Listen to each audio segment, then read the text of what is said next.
Ассалаумағалейкум құрметті мен оқырмандарым, Аша елді мекен тұрғындары.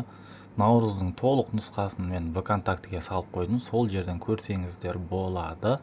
Бұны ютубқа сала алмаймын, себебі ютубтың өзінің авторлық құқық, жаңа музыка болсын, өзінің заңдары бар. Сондықтан ВКонтактіге салып қойдым, сол жерден көрсеңіздер болады толық нұсқасын. Кейбіреулерде ВКонтакті жоқ екен, ВКонтакті жоқ адамдар көре алмай жатыр екен.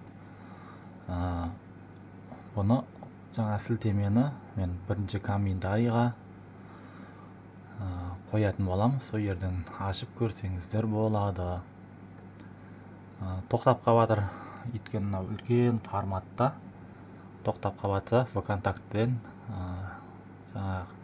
екі рет басып өткізіп жіберіп көрсеңіздер болады. Қарасаңыздар, мына жерде 4 сағат өте үлкен форматта. Сондықтан оригиналын флешка кеп менен басып алсаңыздар болады. Бұл наурыздың толық нұсқасы.